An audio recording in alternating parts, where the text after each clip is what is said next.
আসসালামু আলাইকুম everyone, welcome back to my channel. কেমন আছেন সবাই? আশা করছি আপনারা সবাই অনেক অনেক ভালো আছেন। তো আজকে আমি আপনাদের সাথে একটা মজার রেসিপি শেয়ার করতে যাচ্ছি। আজকের রেসিপিতে আপনাদের জন্য থাকছে পাতুরি। এটা কাচকি মাছ দিয়ে তৈরি করা হয়েছে। তো কাচকি মাছের পাতুরিটা আজকে করে দেখাবো কলা পাতা দিয়ে। তো আপনারা চাইলে কলা পাতার পরিবর্তে অন্য পাতাও ব্যবহার করতে পারেন, অর্থাৎ লাউ পাতা অথবা কুমড়ো পাতা। তবে কিন্তু কলা পাতা দিয়ে এই পাতুরিটা করার চেষ্টা করবেন। এই পাতুরিটা কলা পাতা দিয়ে বেশ মজা হয়। তো আজকের পাতুরিটা এত বেশি টেস্টি হয়েছে, এটা আসলে বলে বোঝানো যাবে না। তো পাতুরিটা তৈরি করার জন্য খুব বেশি পরিমাণ উপকরণের প্রয়োজন পড়ে না। সামান্য কিছু ঘরোয়া উপকরণ দিয়ে পাতুরিটা তৈরি করা হয়। চলুন তাহলে দেখে নিই পাতুরি তৈরি করার জন্য কি কি লাগছে। তো এখানে আমি কিছু কাচকি মাছ নিয়েছি। মাছগুলো খুবই তাজা, খুব ফ্রেশ মাছ। তো এই মাছগুলোকে ঠিক এই প্রসেসে ময়লাগুলো পরিষ্কার করে নিতে হবে। জাস্ট এটা দেখেই বুঝতে হবে যে কিভাবে আমি ময়লাগুলো পরিষ্কার করে নিচ্ছি। হালকা করে প্যাটের মধ্যে চাপ দিয়েই এই ধরনের ময়লাগুলো বের করে নিব। তো সবগুলো মাছ এভাবে পরিষ্কার করে নিব। মাছগুলোকে খুব ভালোভাবে পরিষ্কার করে এগুলোকে ধুয়ে নিতে হবে। এমনভাবে ডলে ডলে দিতে হবে যাতে করে মাছের গায়ের যে ছোট ছোট আঁশগুলো রয়েছে সবগুলো যাতে ক্লিন হয়ে যায়। তো লবণ দিয়ে মাছগুলোকে পরিষ্কার করে নিয়েছি এবং সামান্য পরিমাণ লেবুর রস এবং লবণ দিয়ে মাছগুলোকে ম্যারিনেট করে রেখেছিলাম আগে থেকে। তো এরপরে মাছের সাথে দিয়েছি হাফ কাপ পরিমাণ পেঁয়াজ কুচি। পেঁয়াজগুলোকে খুব মিহি কুচি করে নিতে হবে, জাস্ট এইভাবে, যেটা স্ক্রিনে আপনারা দেখতে পাচ্ছেন ঠিক এইভাবে পেঁয়াজগুলোকে কুচি করে নিতে হবে। তো চাইলে আপনারা এখানে পেঁয়াজ বাটাও ব্যবহার করতে পারেন, সেটা আপনাদের ইচ্ছে। রসুন বাটা দিয়েছি হাফ চা চামচ পরিমাণ। এখানে কোনো আদা বাটা আমি ব্যবহার করব না। তো এখানে হাফ চা চামচ পরিমাণ মরিচ গুঁড়া এবং হাফ চা চামচ পরিমাণ ধনিয়া গুঁড়া দিয়েছি। তো মরিচের পরিমাণটা আপনারা আপনাদের পছন্দ অনুযায়ী বাড়িয়ে অথবা কমিয়ে দিতে পারেন। তো এখানে আমি দিয়েছি হাফ চা চামচ পরিমাণ ধনিয়া গুঁড়া এবং 1 চা চামচ পরিমাণ জিরা গুঁড়া। এরপর রাঁধুনি মাছের যে মশলাটা রয়েছে সেখান থেকে 1 চা চামচ পরিমাণ মাছের মশলা দিয়ে দিলাম। এরপর যেটা ইউজ করব সেটা হচ্ছে সরিষার তেল। এখানে আমি প্রায় 3 টেবিল চামচ পরিমাণ সরিষার তেল ব্যবহার করেছি। এখানে কিন্তু সয়াবিন তেল ব্যবহার করা যাবে না, এটা টোটালি স্কিপ করতে হবে। তারপর পরিমাণ মতো লবণ দিয়ে সবগুলো মাছ খুব ভালোভাবে মেখে নিচ্ছি। মাছগুলোকে খুব ভালোভাবে মেখে নিতে হবে যাতে মাছের গায়ে সবগুলো মশলা খুব ভালো করে সেট হয়ে যায়। এরপর এটা আমি ম্যারিনেট করে রাখবো।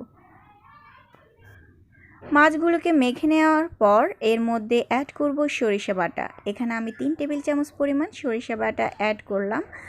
তো এখানে আমি সাদা সরিষা বাটাটা অ্যাড করেছি। আপনারা চাইলে কালোটাও ব্যবহার করতে পারেন, অর্থাৎ কালো সরিষা বাটাটাও ব্যবহার করতে পারেন।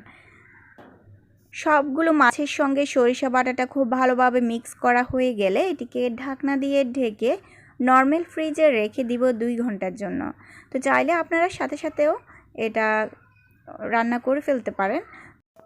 মাছগুলোকে নর্মাল ফ্রিজে রেখে দিয়ে এদিকে আমি কলা পাতাগুলো রেডি করে নিব। এই কলা পাতাগুলোর মধ্যে প্রচুর পরিমাণে ময়লা রয়েছে আর এটা পরিষ্কার করে নিব পানির সাহায্যে। তার জন্য বড় একটা পাতিলের মধ্যে পানি নিয়ে নিলাম এবং পানিটা কুসুম গরম করে নিব। পানিটা কুসুম গরম করারও একটা কারণ রয়েছে। কারণটা হচ্ছে কলা পাতাটা যখন আমি পানিতে ধুয়ে নিব তখন গরম পানির স্পর্শে কলা পাতাটা একটু নরম হয়ে যাবে। এতে করে কলা পাতাটা ভাঁজ করতে আমার সুবিধা হবে। তো চাইলে আপনারা গরম কোনো পাত্রে ছেঁকে নিতে পারেন, এতে করে কলা পাতা খুব তাড়াতাড়ি সিদ্ধ হয়ে একেবারে নরম হয়ে যাবে। তো যাই হোক, দেখতে পাচ্ছেন কলা পাতাগুলো খুব ভালো করে পরিষ্কার করে নিয়েছি এবং কলা পাতার মধ্যে পাতুরিগুলা একটু একটু করে দিয়ে দিব। ঠিক এই প্রসেসে সেট করে নিব। পাতুরিগুলো সেট করে নেওয়া হয়ে গেলে এর মধ্যে দিয়ে দিব বড় সাইজের একটা কাঁচামরিচ। এটা আপনারা অবশ্যই স্কিপ করতে পারেন। তো একটা কাঁচামরিচ পাতুরির উপরে ঠিক এইভাবে সেট করে দিব। এরপর কলা পাতাটা ঠিক এই প্রসেসে মরিয়ে নিব। দেখে নিন আমি কিভাবে মুড়িয়ে নিচ্ছি। এটা অবশ্য আপনারা দেখেই বুঝে নিতে হবে, এটা বলার কিছুই নেই। জাস্ট এই প্রসেসে মুড়িয়ে নিয়ে একটা পাতুরির শেপে পাতুরি তৈরি করে নিব আর সুতার সাহায্যে এটাকে বেঁধে নিব। আমার কাছে এটা মোটা সুতা দিয়ে কিন্তু খুব ভালোভাবে বেঁধে নেওয়া যায়। তো আমার হাতের নাগালে মোটা সুতা ছিল না বলে আমি চিকন যে সুতা রয়েছে সেটা দিয়ে করে নিচ্ছি। রেসিপিটি আপনাদের কেমন লাগলো আমাকে একটু কমেন্ট করে জানাবেন। আর রেসিপিটি যদি আপনাদের ভালো লেগে থাকে তাহলে প্লিজ আমার চ্যানেলটি সাবস্ক্রাইব করে আমার সাথে থাকবেন। আর হ্যাঁ, ফ্রেন্ডস এবং ফ্যামিলির সাথে শেয়ার করে দিবেন। তো দেখতে পাচ্ছেন একটা পাতুরি পুরোপুরি রেডি হয়ে গেছে। তো এই প্রসেসে আমি সবগুলো পাতুরি রেডি করে নিব।